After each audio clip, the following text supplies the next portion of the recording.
ओम शांति। ओम शांति।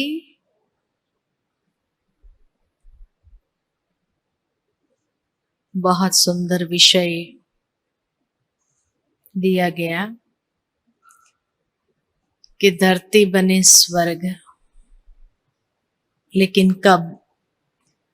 जब पहला सिद्धांत कि हम अपने मूल स्वरूप में जिए। क्योंकि बाबा हमेशा हम बच्चों को कहते हैं कि यहाँ के संस्कार ही वहां पर कार्य करते हैं, और इसीलिए जब यहाँ के संस्कार कार्य करते हैं तो वो मूल स्वरूप हमारा जो है उसको कैसे हम इमर्ज करें। जितना ये फुल स्वरूप में इमर्ज हो जाएगा तब वहां वो कार्य करेगा। इसीलिए बाबा ने पिछले संडे भी कहा कि बहुत काल का अभ्यास चाहिए, और जब ये बहुत काल का अभ्यास होगा तब वो उस दुनिया में भी बहुत काल तक रहेगा। कई बार बाबा ने हम बच्चों को ये कहानी जरूर स्मृति में दिलाई है कि एक बार एक शेर का बच्चा अपनी मां से बिछड़ गया और भेड़ बकरियों के टोले में चला गया। जब भेड़ बकरियों के साथ ही रहने लगा, जीने लगा, तो उसका मूल स्वरूप वो विस्मृत हो गया, और वो भेड़ बकरियों वाले संस्कार कमजोरी के वो इमर्ज हो गए। और उस संस्कारों के कारण जैसे जैसे वो उनके साथ बड़ा होता गया वैसी ही हरकतें करता रहा। परंतु एक बार जब वो जंगल के शेर उस तरफ आ गए, शहर में, गांव के तरफ, और देखा कि अरे भाई हमारा कोई जाति का है इसमें, और ये तो डर के मारे भाग रहा है, तो ऐसी दहाड़ दी, और उस दहाड़ के कारण इसके अंदर भी एक हिम्मत आई और उसने भी दहाड़ा कि सारे शेरों ने उसको घेर करके अपने साथ उसको वापस लेके गए, और धीरे धीरे उसके अपने संस्कार पुनः जागृत होने लगे, हिंसक बनने लगा, और वो मूल स्वरूप में वापस आ गया। ऐसे कई रीति से कहानी है कि भाई राजकुमार का बेटा भी जंगल में खो गया, जंगली बन करके जीने लगा, फिर जब उसको वापस ले आए तो पुनः अपने मूल संस्कार के अंदर वो आ गया, और तब जाकर के वो रॉयल्टी उसके संस्कारों के अंदर सहजता से आ गई। भावार्थ ये कि बाबा ने भी कहा कि द्वापर से जब हम गिरे तो देह अभिमान के वश अनेक प्रकार के माया के संस्कार हम सभी ने एडॉप्ट कर लिए, और वहां तक कि कलयुग में आते आते तो वही हमारी पहचान बन गई कि हम वो देह अभिमान के आधार पर ही जीने लगे, उसी में कंफर्टेबल हो गए, और उस देवताई संस्कार से इतने नीचे आ गए कि अनेक प्रकार की आसुरी प्रवृत्तियां हमारी होने लगी, क्योंकि वही हमारी पहचान बन गई। अब बाबा आते ही सबसे पहले हमें क्या पहचान दिया कि बच्चे तुम ये देह नहीं हो, आत्मा हो। श्रीमद् भगवत गीता में भी जब अर्जुन की कायरता को देखा तो दूसरे अध्याय में सबसे पहले भगवान ने अर्जुन को आत्मा का ही ज्ञान दिया, अपने स्वधर्म का परिचय कराया कि तुम्हारा वास्तविक स्वरूप क्या है। खाली तुम आत्मा हो ये नहीं, लेकिन तुम आत्मा कैसी हो ये मूल पहचान कराई। इसीलिए याद आता है कि ब्रह्मा बाबा को भी जैसे ये मूल पहचान मिली कि उन्होंने दीवारों पर लिखना शुरू कर दिया, मैं आत्मा हूं, जसोदा आत्मा है, नारायण आत्मा है, हर एक का नाम सहित जैसे उसका अभ्यास करने लगे। क्योंकि वो खाली सोच में नहीं, लेकिन वही दृष्टि बने, वही वृत्ति बने, वो स्मृति निरंतर उसकी बनी रहे और उसी के आधार पर उसके प्रैक्टिकल कर्म भी उसके आधार पर चलने लगे।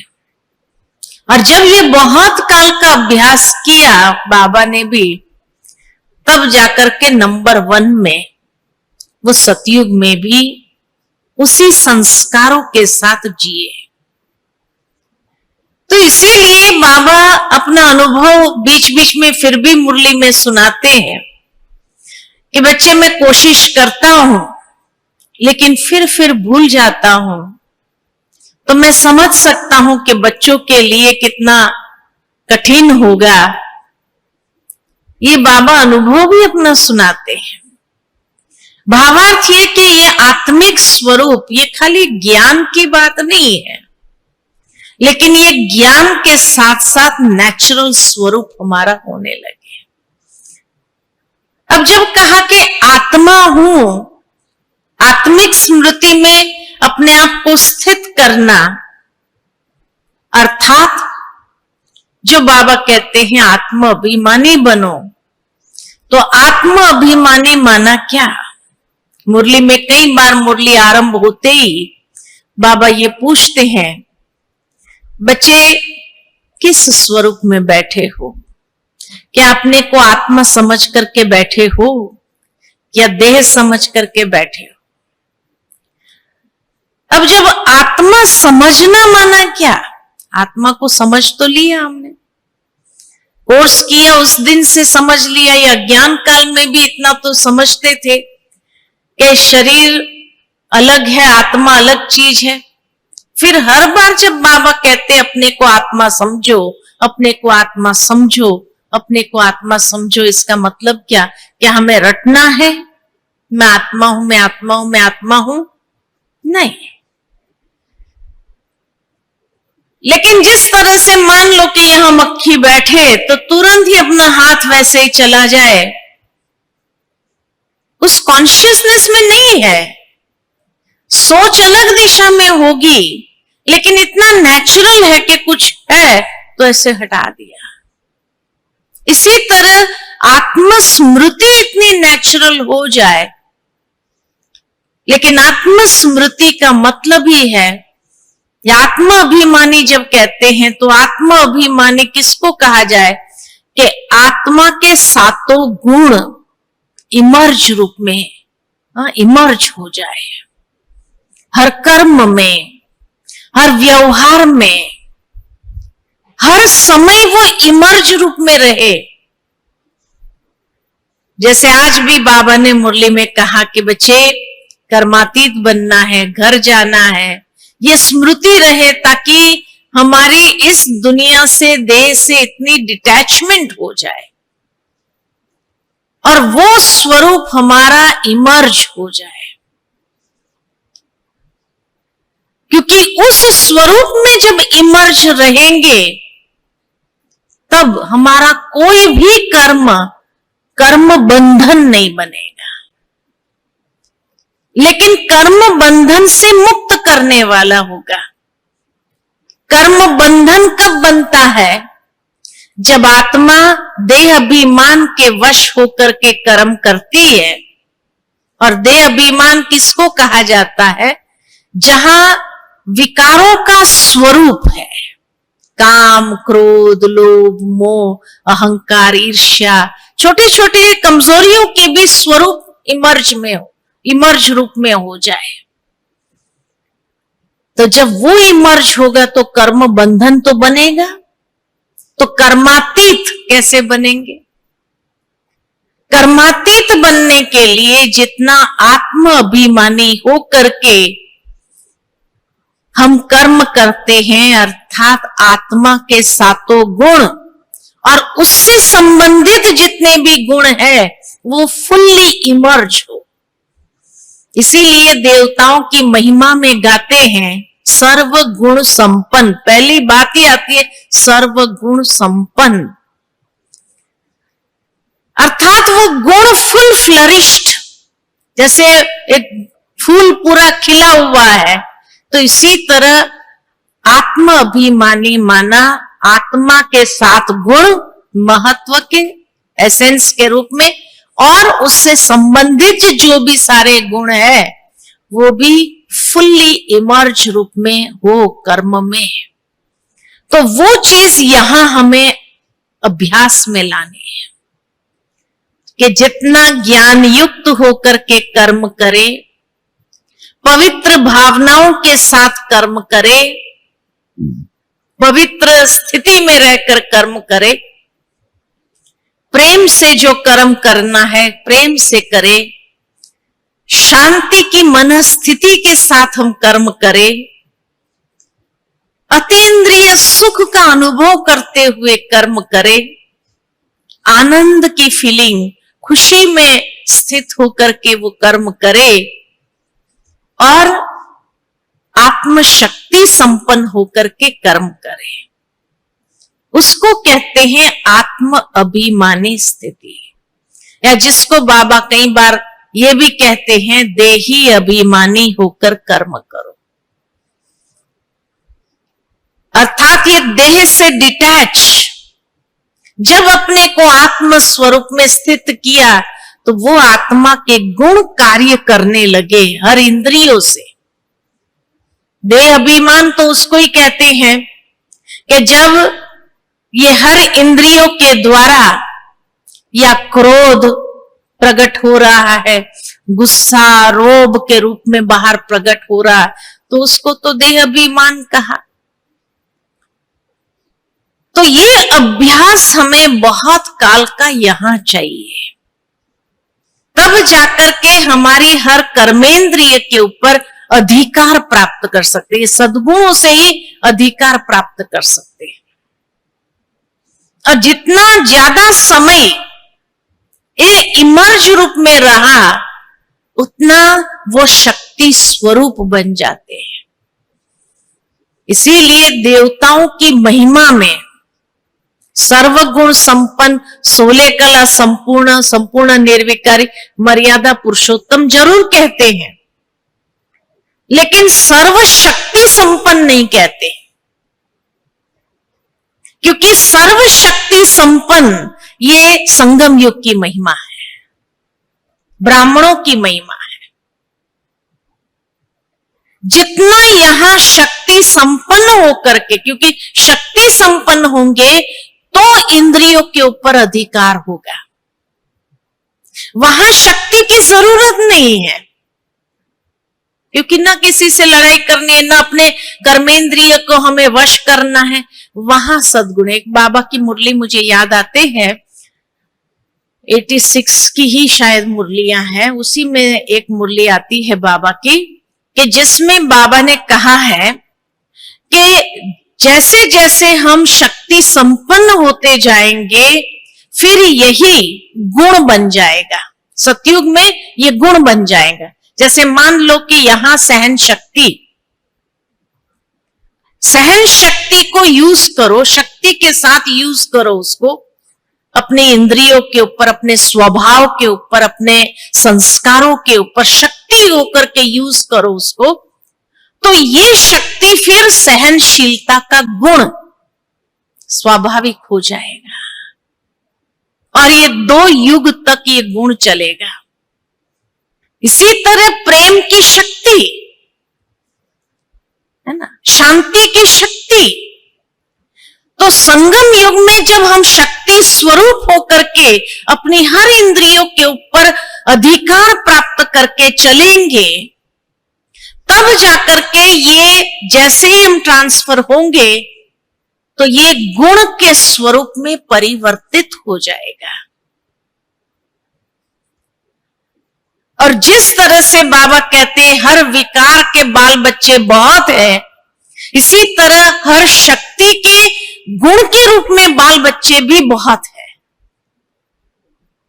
तो इसीलिए जितना हम ये शक्ति स्वरूप होकर के यहां चलेंगे, ज्ञान की शक्ति, प्रेम की शक्ति, आनंद की शक्ति, ये सारी शक्ति आत्मा के 7 गुण, ये सारी शक्ति है। इसीलिए आत्मा को कहा आत्मा चैतन्य शक्ति है। अर्थात जैसे कहा कि आत्मा सत चित आनंद स्वरूप है। सत चित, आत्मा का सत्य स्वरूप, चित, सत चित अर्थात उसका चित्त इतना निर्मल, पवित्र और आनंदमय, प्रसन्नता वाला रहता है। और वो प्रसन्नता जो है प्रकट कैसे होती है, तो कहा उसकी चैतन्यता की अभिव्यक्ति, आत्मा चैतन्य है, इस चैतन्यता की अभिव्यक्ति ये गुणों से होती है। तब बाबा कहते हैं यहां बाबा से सकाश लो, वो शक्ति भरो। जितनी मामा से हम सकाश लेते हैं और आत्मा शक्ति स्वरूप होती है, तो स्वर्ग में शक्ति स्वरूप नहीं बनते हैं, स्वर्ग में सर्वगुण संपन्न बनते हैं, 16 कला संपूर्ण होते हैं। वहां सर्वशक्तिवान के बच्चे, मास्टर सर्वशक्तिवान देवताओं का ये टाइटल नहीं है। बहुत सुंदर हमारी आदरणीय ब्रिजमोहन भाई साहब के साथ एक बार ज्ञान चर्चा हो रही थी, ज्ञान मंथन, जो मुरली मंथन चलता है उसमें। तो उस समय भाई साहब ने ये बहुत अच्छी बात स्पष्ट किया था कि यहां शक्ति संपन्न बनना है, वहां गुण हो जाएंगे, वही गुण के रूप में परिवर्तित हो जाएगा। यानी वो शक्ति दिखाने की जरूरत भी नहीं है वहां पर, स्वर्ग में किसके सामने शक्ति दिखाएंगे। तो इसीलिए जो देवताओं की महिमा है, ये प्रैक्टिकल संस्कार हमें यहां धारण करने हैं। जैसे कहा कि मर्यादा पुरुषोत्तम, तो वो मर्यादाएं हमारे यहां पर अपने मूल स्वरूप में यहां पर इमर्ज होनी चाहिए। जितनी ये यहां इमर्ज होगी उतना वहां नेचुरल हो जाएगा।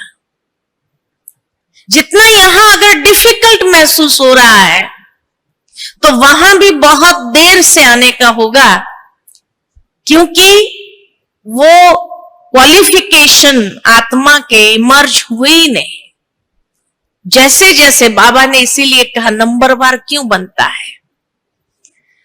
नंबरवार बनने का कारण यह है कि जैसे जैसे इमर्ज रूप में होने लगेगा, वैसे वैसे नंबर बनता जाएगा।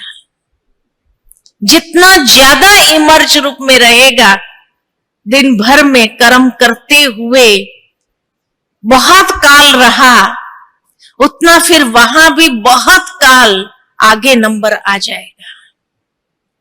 जितना थोड़े काल में रहता है, उतना फिर थोड़ा समय रहता है। इसलिए हम हमेशा कहते कि ब्राह्मण बनना ये बहुत बड़ा सौभाग्य है, भगवान का बनना ये बहुत बड़ा सौभाग्य भगवान ने हमें दिया है।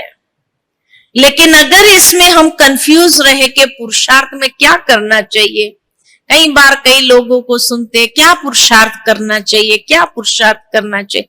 अरे और कोई पुरुषार्थ नहीं करे, लेकिन स्वर्ग में जब जाना है तो ये हमारा लक्ष्य स्पष्ट हो कि मेरा स्वरूप कैसा होना चाहिए।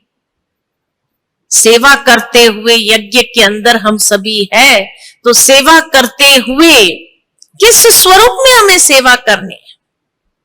जो सेवा का भी सौभाग्य हमें मिला है, ये पुण्य जमा करने के हिसाब से हमको सेवा मिली। लेकिन मान लो कि जो सेवा हम कर रहे हैं, उस सेवा से हम किसी को सुख नहीं दे पाए, तो क्या होगा? वहां सुख पीछे से हो जाएगा। यहां जब हमको सेवा करनी है, जितना खुशी से हम सेवा करते हैं, अगर सेवा करते भी अनेक व्यर्थ संकल्प चल रहे हैं, दूसरे को देखते हुए, बाबा ने जैसे अव्यक्त मुरली, कल की मुरली में कहा कि संगठन में रहना फायदा भी है तो नुकसान भी है। फायदा यह है कि एक दूसरे को देखकर उमंग उत्साह में आ सकते हैं, लेकिन नुकसान यह है कि एक दूसरे को देखते हुए कभी कभी आलस अलबेलेपन में भी आ जाते हैं। अगर ये नहीं करता है तो मैंने भी नहीं किया तो क्या होगा? ये भी नहीं कर रहा है, मैं क्यों करूं? तो संगठन में रहते हुए अगर कोई नहीं कर रहा है तो कोई बात नहीं, हम करें।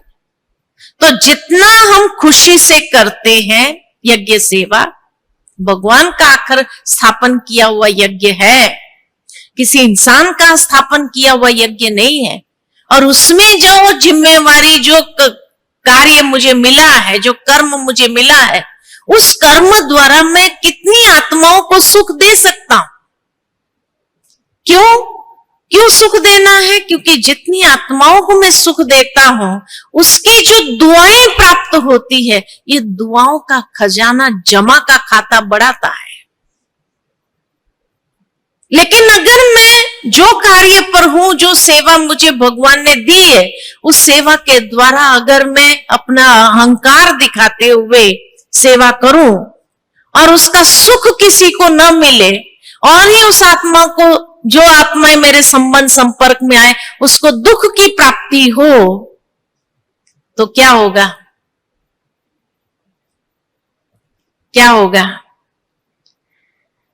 वो दुख की प्राप्ति बद्दुआ बन जाती है हमारे लिए, और वो बद्दुआ हमको आगे आने नहीं देती है, यानी स्वर्ग में हमारा नंबर आगे आने नहीं देता है।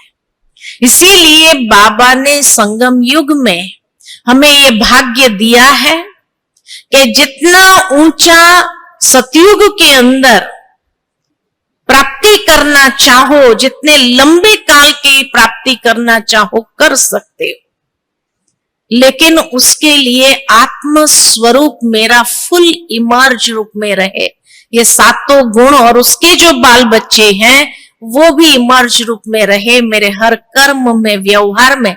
तो मेरा कोई कर्म बंधन नहीं बनेगा, लेकिन कर्मातीत स्थिति को बहुत सहजता से प्राप्त कर सकेंगे, और उतना नंबर आगे हमारा सहजता से होगा। इसलिए कहा कि अपनी मूल पहचान, पहला लेसन जो हमें दिया बाबा ने, इसीलिए कहा पहला लेसन भी आत्मा है, अंतिम लेसन भी आत्मा है। अर्थात पहला पुरुषार्थ का आत्मा है कि मैं उस आत्म स्वरूप में स्थित हूं, आत्मा के सातों गुणों को इमर्ज करने का पुरुषार्थ करे। लेकिन अंत समय मेरा आत्म स्वरूप माना फुल फ्लेज में, संपूर्ण रीति से खिला हुआ वो स्वरूप हो, आत्मा के सातों गुण इतने संपूर्ण खिले हुए स्वरूप में हो, और उसके साथ साथ उसके बाल बच्चे भी उतने खिले हुए स्वरूप में हो, तब कहेंगे कि हाँ, ये सतयुग के आरंभ की आत्मा है। बाबा ने इसीलिए साकार में हमेशा, कई बार बाबा अपना अनुभव मुरली में सुनाते हैं और कहते हैं कि मैं अपना नारायण का स्वरूप हमेशा सामने रखता हूं। यह स्वरूप जाकर के उसी में मर्ज होगा, यह स्वरूप जाकर उसी में मर्ज होगा, है ना। और इसीलिए आरंभ में दादियों का भी बाबा ने फोटो निकलवाया था, एक राजाई पोशाक में, एक सिंपल ड्रेस में। और यही हर एक को अभ्यास करा कि ये स्वरूप जाकर के इसमें मर्ज हो जाएगा।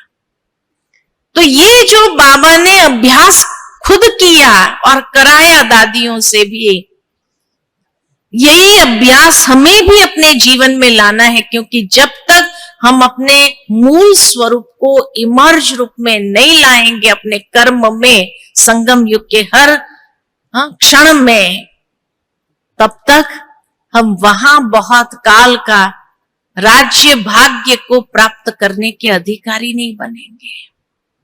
जितना बार बार हम अपने संस्कारों के अधीन होते रहेंगे, उतना वहां पर भी अधीनता के ज्यादा जन्म होंगे।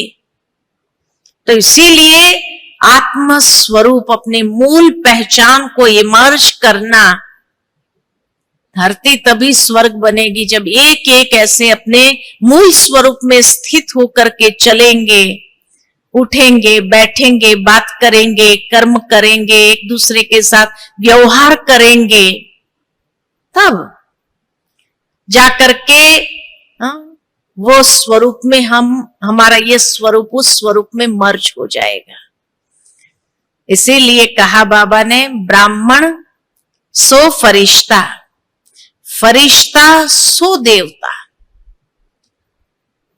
तो यहां वो डिटैचमेंट, फिर वहां पर भी वैसा ही, कहीं पर कोई अटैचमेंट नहीं, लेकिन सहजता से चलते फिरते वो स्वरूप हमारा दिखाई दे।